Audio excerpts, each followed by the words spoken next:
Hallelujah. This is hand-to-hand combat where we prepare you for the end times. Today, I want to talk to you about the law of the Spirit of life in Christ Jesus. What exactly are these laws of the Spirit? I want to read to you in Romans 8 verse 1 and 2. Therefore, there is no condemnation, no punishment for those who are in Christ Jesus.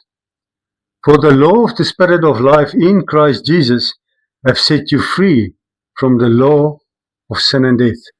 So what we will establish today is, why is there no punishment for us? And what exactly is the laws of the Spirit of life in Christ Jesus? Amen. Hebrews 2 verse 6 to 8. What is man that you are mindful of him, or the Son of Man that you graciously care for him? You have made him for a little while lower than angels. You have crowned him with glory and honor and set him over the works of your hands. You have put all things in subjection under his feet. Does that sound familiar? Genesis 1. Now, in putting all things in subjection to man, he left nothing outside his control. But at present, we do not yet see all things subjected to him. We do not yet see all things subjected to him. The key in understanding this is the next verse. It states, but we see Jesus. Hallelujah. But we see Jesus. We don't see all things subjected to man because we first need to see Jesus. Amen. Jesus was the perfect man, the first Adam, who came to restore what Adam has lost. Jesus, the second Adam, restored this, and he gave us an example on earth. Hallelujah. God gave mankind dominion over the earth, over the animals, over the works of his hands, the works of God's hands, that is. But through sin, mankind came under bondage of death and fear, corruption, and under bondage of the flesh. Man was supposed to rule under God. Yes, amen. But these things, fear, corruption, death, the flesh, ruled over man. So in Jesus we see what humanity under God's full authority looks like. Let's have a look at what Jesus did. What Jesus showed us, how we are supposed to be living. When Jesus calmed the storm, nature obeyed him. Like we've read in Rome and Hebrews, as well as in Genesis, that he gave us dominion over all the works of his hands. And that is what Jesus came to show us. When he calmed the storm, nature obeyed him. Amen. When Jesus multiplied bread, creation obeyed him. When he walked on water, the laws of nature were submitted to him. When he cast out demons, the spirit realm obeyed him. When Jesus rose from the dead, and when he rose Lazarus from the dead, death itself was submitted under him. Hallelujah. That is wonderful. He came to show us how we are supposed to live at this moment. But we need to obey the law of the Spirit of life in Christ Jesus in order to be living a life like this. But we must first recognize what must come under our feet. So I want to ask you today. God said in Proverbs 18:23, he said that he gave the power of life and death in your tongue. But my question to you is, can you rule your tongue? Can you rule your thoughts? Can you rule fear? Can you rule anger? Really? Can you rule anger? Can you rule lust?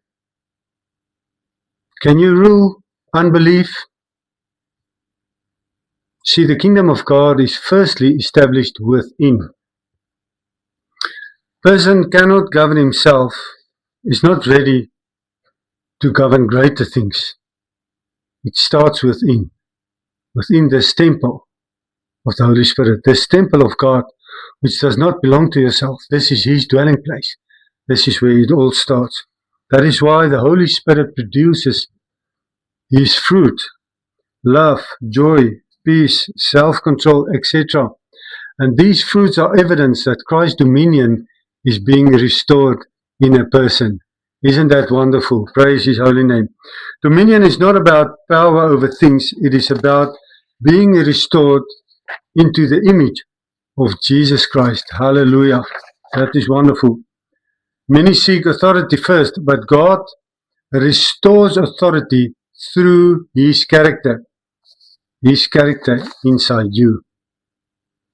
That's why we must first see Jesus. Hallelujah.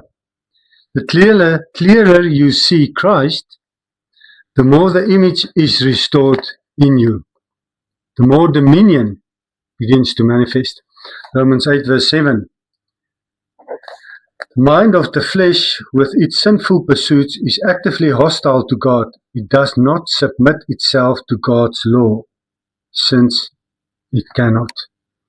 You see, friends, that is why these laws are the law of the Spirit of life in Christ Jesus. These are not laws of the flesh, because the flesh cannot obey these laws. Romans 7 verse 14. We know that the law is spiritual. Therefore, the flesh cannot obey God's law, because God's law is spiritual, while the flesh is self-centered. Amen. The first law, these are the first 10, and they continue. I want to talk about the first law of the Spirit is the law of love. Jesus said the whole law hangs on to love God with all your heart and love your neighbor as yourself. The flesh cannot do this, as the flesh loves itself first. The Spirit can do this, because Romans 5 verse 5 states the love of God has been poured out in our hearts through the Holy Spirit. So we do have the love of God. He poured it out in our hearts through the Holy Spirit. The flesh is self-centered, but in the Spirit we can love others like we love ourselves. We can love God with all our heart. The second law, the law of holiness. God gives us a command in 1 Peter 1:16. He says, be holy, for I am holy. The Spirit wants holiness, because holiness is purity, but the flesh wants gratification. Amen. Number 3, the law of faith. God's kingdom operates by faith. The flesh walks by sight, but the Spirit walks by faith. Amen. Number 4, the law of humility. Matthew 23 verse 12. Whoever exalts himself shall be humbled, and whoever humbles himself shall be raised to honor. See, the kingdom exalts the humble, while the flesh seeks its own glory. Jesus washed feet as a servant. He served. The flesh wants to be served, but the Spirit serves. Praise the Lord. Number 5, the law of forgiveness. Matthew 6 verse 14 and 15. For if you forgive others their trespasses, their reckless and willful sins, your heavenly Father will also forgive you. But if you do not forgive others, then your Father will not forgive your trespasses. See, God forgives, but the flesh remembers. The Spirit releases sin and death, but the flesh keeps score. The flesh never forgets. The flesh remembers wounds. If you truly forgive, you must also forget. You must never hold it against that person ever again. You see, when God forgives, He washes you clean. He removes the sin as far from the east to the west, as well as your forgiveness. So tomorrow when you think about the sin again, that is actually the devil coming to remind you, because God already wiped it clean. He forgot about it. The same with forgiveness. He will completely forgive you if you forgive others. It's important. Find forgiveness in your heart through the love of God that was poured out in your heart. Amen. Number 6, the law of self-sacrifice. Romans 12 verse 1. Therefore I urge you, brothers and sisters, by the mercies of God, to present your bodies as a living sacrifice, holy and well-pleasing to God, which is your rational act of worship. The Spirit says, give yourself. The flesh says, save yourself. Jesus taught, whoever loses his life will find it. But you have to walk in the Spirit. Number 7, the law of truth. Proverbs 3:30, verse 5. Every word of God is tested and refined. Proverbs and Psalms and Hebrews state that the word of God is truth, because God is truth. Amen. The Spirit delights in truth, but the flesh naturally bends toward deception, excuses, and self-justification. That is so true, you know. Number 8, the law of righteousness. 2 Corinthians 5 verse 21. He made Christ, who knew no sin, to be sin on our behalf, so that in him we would become the righteousness of God. Hallelujah. That is, we would be made acceptable to him and place us in a right relationship with him by his gracious loving kindness. This means that in the Spirit, or in Christ, we are in right standing with God. Isn't that wonderful? The Spirit seeks what is righteous, but the flesh seeks what is convenient. Number 9, the law of life. Romans 8 verse 2 calls it the law of the Spirit of life in Christ Jesus. You see, the Spirit produces life, but the flesh produces death, sin and death. Amen. Number 10, the law is written on our hearts, and from here on it continues, because it says in Jeremiah 31:33 and Hebrews 8 verse 10 that I will imprint my laws upon their minds and engrave them upon their hearts. So the law is no longer an external command, it became an inward nature. Hallelujah. Praise the Lord.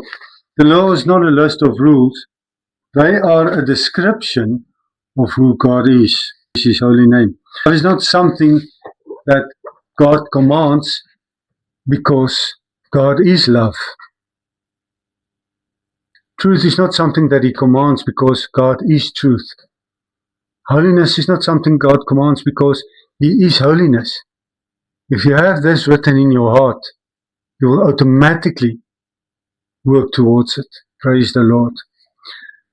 The flesh cannot obey the laws, because the flesh is contrary to God's nature, but the Spirit can obey the laws, because the Spirit shares God's nature. Isn't that wonderful? Hallelujah. The new covenant miracle is not that you try harder to keep God's law. The miracle is that the very life of God, comes to dwell inside his temple. And I think that is the greatest miracle, because this Almighty Father and God, if he comes down to earth, the mountains shake and melts and the earth shakes. But when you accept him as Lord and Savior, this Almighty God comes and lives inside you without killing you, without hurting you. That is definitely the biggest miracle. Praise his holy name. Because Jesus Christ is living inside you. Because what God wanted from the beginning was fellowship. That's why he created Adam and Eve.